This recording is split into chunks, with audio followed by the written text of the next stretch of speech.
अऊज़ु बिल्लाहि मिनश्शैतानिर्रजीम बिस्मिल्लाहिर्रहमानिर्रहीम। अस्सलामु अलैकुम तमाम नाज़रीन को।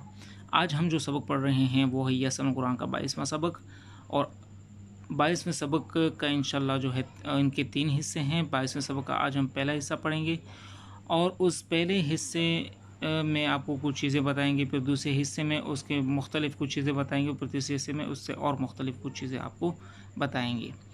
पहले हमें इस सबक का नाम पता होना चाहिए। इस सबक का नाम है मद्दे मुंक़लिब और मद्दे मद्ग़म। सबसे पहले आपको मैं ये पहले हिस्से का बता देता हूँ कि पहले हिस्से में आप लोगों को क्या बताया जा रहा है। ये पहले हिस्से को आप ज़रा गौर से देखिएगा और सुनिएगा कि इसमें क्या बताया जा रहा है। और यहाँ पर आपको मैं ये पढ़ाने के बाद आपको इसमें प्रैक्टिकली आप लोगों को मैं समझाता हूँ, ठीक है। आप लोगों से रिक्वेस्टिंग ज़रा गौर करें। यहाँ पर देख सकते हैं कि मद के बाद क्या लिखा है, मद। जिस हर्फ के ऊपर मद हो, यहाँ पर देखिए हमज़ा के ऊपर मद है ना, ये मद यहाँ पर लिखा है मद के बाद। मद के बाद से मुराद वो हर्फ जिसके ऊपर मद हो, उसके बाद हर्फ साकिन या मुशद्दद हो।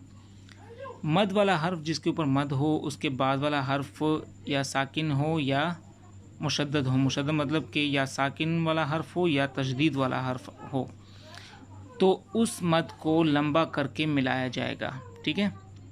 मतलब कि जब हम मद वाले हर्फ को खींचेंगे, पहले हम मद वाले हर्फ को पहले खींचेंगे, फिर उसके बाद हर्फ साकिन वाले हर्फ या हर्फ तजदीद वाले हर्फ के साथ मिला देंगे।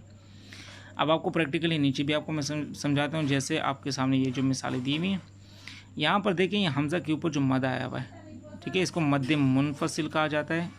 इसका अपना नाम है मद्दे मुनफसिल। तो यहाँ पर ये जो मद है, अब इसको हम क्या करेंगे, यहाँ लिखे हो कि मद के बाद हर्फ साकिन आ जाए या मुशद्दद आ जाए। तो यहाँ पर देखें हमज़ा के ऊपर मद है और जो है हमज़ा के ऊपर मद है और इसके बाद मतलब मद वाला हर्फ है, तो मद के बाद क्या आया हुआ है, मुशद्दद आया हुआ है, मतलब लाम के ऊपर तशदीद आया हुआ है, तो इस लाम को मुशद्दद कहा जाएगा। तो हम क्या करेंगे, इसमें ये बताया गया ऊपर के मद वाले हर्फ के बाद जब मुशद्दद हर्फ हो, मतलब कि वो हर्फ जिसके ऊपर तशदीद हो, तो क्या करेंगे, मद वाले हर्फ को हम खींचेंगे। खींचने के बाद हम क्या करेंगे, तशदीद वाले या साकिन वाले हर्फ से मिला देंगे। तो यहाँ पर तशदीद वाला हर्फ है, तो हम इस हमज़ा को खींच कर इस्लाम से मिला देंगे। अब वो खींचेंगे कैसे, मिलाएंगे कैसे, वो आपको मैं बताता हूँ। आपको मद्दे मुनफसिल का मैंने पहले बताया हुआ होगा कि मद्दे मुनफसिल को कितना खींचा जाता है। अगर नहीं बताया तो आपको इसमें मैं आपको बता देता हूँ। तो इसे कम से कम 5 से 6 अलिफ के बराबर खींचा जाएगा और लाम से मिला दिया जाएगा। वो कैसे,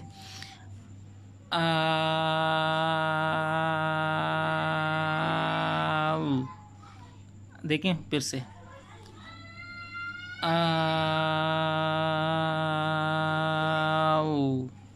देखिए लाम को मैंने देखें अलिफ हमज़ा को खींचकर मैंने लाम से मिला दिया।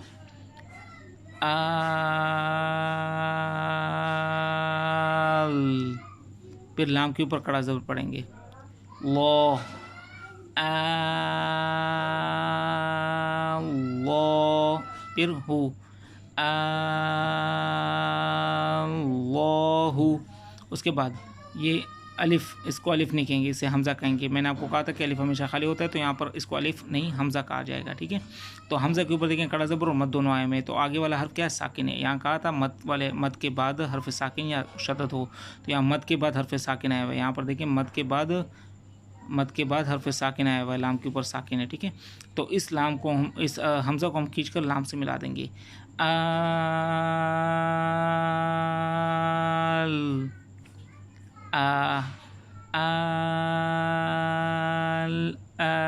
ना।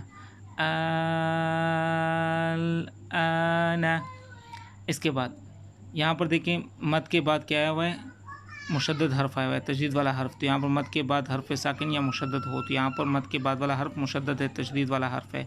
तो इस हमज़ा को खींच कर जाल को इसे मिला देंगे,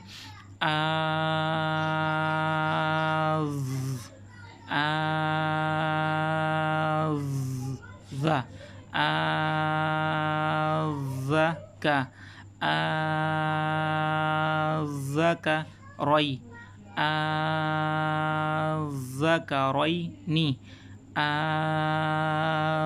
ज़करैनी। तो ये था हमारा आज का सबक। उम्मीद है आप लोगों को ये समझ में आ गया होगा। अगर आप लोगों को समझ में नहीं आया तो आप फिर भी हम मुझसे सवाल कर सकते हैं, कमेंट बॉक्स में आप मुझसे पूछ सकते हैं। और उसके अलावा मेरा नीचे व्हाट्सएप का नंबर आपके स्क्रीन के सामने दिया हुआ है, उससे भी आप व्हाट्सएप पर भी हमसे पूछ सकते हैं। तो ये था हमारा आज का सबक। आप इसे अच्छी तरह से मश्क करें, अच्छी तरह से याद करें इंशाअल्लाह। इसके बाद अगली वीडियो में हम 22वें सबक का दूसरा हिस्सा पढ़ेंगे। और आप लोगों को अगर ये पहला हिस्सा याद होगा, इंशाल्लाह दूसरा हिस्सा आप लोगों को अच्छी तरह से समझ में आ जाएगा। दुआ में याद रखें, अपना ख्याल रखें, इल्तिमास से दुआ। अल्लाह हाफिज़।